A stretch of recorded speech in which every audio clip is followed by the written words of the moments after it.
Dito talaga Diday, Sunday ngayon, sobrang init. Magandang araw kasi kapag-exercise na ako, mababa ang BP.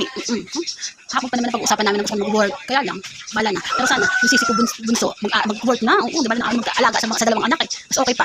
Para maiwasan ang kanyang pag-ML. Kalok ka. Kinag-iyon na kami ML. Tambay, kalok ka. At least ako, kaya ko naman niyang gawin. Basta, at least, tatlo sila magkabayaran sa bahay, di ba? Kasi, dati kasi, ako may trabaho. Ang tatrabaho sa bahay, ako, ang sisisi tabatchoy, kaya yung jowa, yung asawa nung palikong bunso. O, di sila, may dalawang anak sila. So, bali, apat sila, silang pamilya. Yung tas ang kasama, ako kasama tapos ng sisi ko. Tatlo kami magkakapatid. Kasama yung jowa niya. Tapos dalawang anak. Di anim kami. Kaya kami sisi, magkahati kami sa bahay, kuryente, ganun. Siyempre, kasama sila sa hatian. Kaya talaga, unless, magkakasama tayo, magbayaran na lang, diba? Okay lang sa amin na isa lang ang share nila kasi dalawa naman kami trabaho nun. Kaya, hinahayaan na lang namin. Hinahayaan ko na lang. Kaya, siyempre, may ayos naman yung trabaho ko nun dati. Kaya masipag naman talaga ako magtrabaho. Kaya ang kung budget noon, o pabilibili sa mga bata. Bibili ako sa mga bata dati.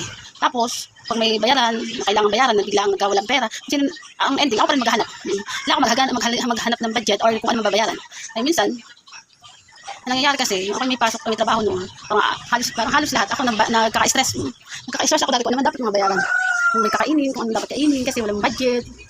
Kung okay lang ako kayo. Isa lang naman ako, wala naman asawa, wala naman anak. Kung mag-asawa man ako, di po trabaho siya, di po, ano ako, tanga. Pero sa time na yun, wala naman akong ano yun. Wala naman akong anak. Anak-anakan ko na lang sila, Zoe or si Simon, kasi silang kasama sa bahay. Yung bata naman. Kaya dati, nung may work ako talaga lahat, ino-cover ko mga bayaran sa bahay, or pagkain sa bahay, once na walang budget. Never akong naging magtago para sa sarili ko. Never ko nangyari yan, magtago para sa sarili ko. Kasi nga, may mga bata dito. Kaya, maubusan man ako ng budget, panibagong maghihiram uli ako ng budget. Para at least may budget ako pagpapasok ako ng company, di ba? Kasi nung tabi may tawag ito. Pag may mga bata kasi sa bahay, gusto ko lang inaasikaso pagkain nila. Basta pagdating sa bata talaga, lahat nabibigay ko. Hindi pong kahit konti lang ang sahuran ko, pagpasok.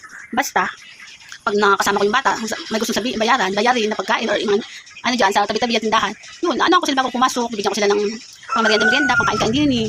Minsan pag walang ulam, naalam ko din naman minsan ang bata ko, ano naman ang gustong ulam. Oo. At talagang namumutang ako nung dapat i-ano sa kanila.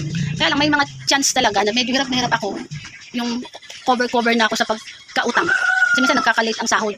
Kahit may oras na date ngayon na sahudan, nagkakaroon ng problema sa sahudan kasi nga hindi agad nabibigay ng mga agency. Kaya may mga times talaga na tinitiis ko na hindi ko mabigyan ng mga bata ko ano dapat ibigay. Pero bakit mga dapat ipakain. Nahayaan ko sila matuto. Matuto sila hanggat pagtyagaan nila kung magkaroon sila ng utang-utang.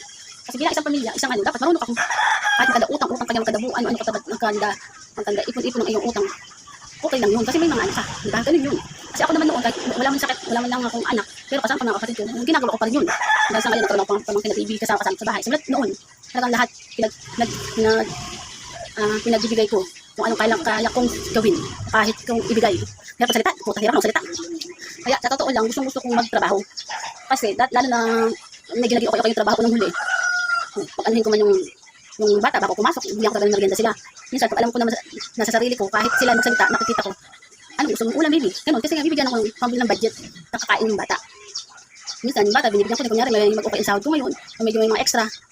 Kahit araw-araw, may 20 pesos yung bata, kasi papasok siya sa work, sa school. Masyadong kahit bata siya, makover siya sa pera. Hindi talaga masasayang nabigyan siya ng pera, kasi kahit na may pera siyang binibigay sa kanya, tinatago niya yan.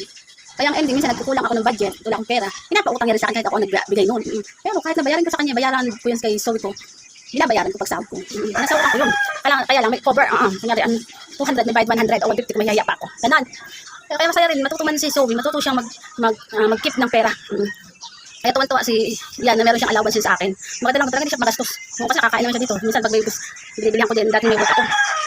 Kaya yung nagkaroon ako ng sakit at nagkaroon ako ng hindi ako naging trabaho, mga nasa bahay lang ako noon. Ngayon, kasi nagkasakit niya ako, diba? Ngayon, naawa din naman si Zoe kasi hindi na rin siya nagiging pera. Natin marami siyang nakakover na nakikip na pera na mga binibigay ko rin dati. Kaso wala, nagagamit din daw ng pera niya. Kaya gustuhin ko rin na bigyan ulit si Zoe kasi magaling talaga siya magpera. Oo, bata pa lang 6 years old. Tsaka 5 years old siya noon. Kasi pag binigyan siya ng pera noon, tinatawag na talaga. Kaya masarap talaga siyang bigyan ng pera.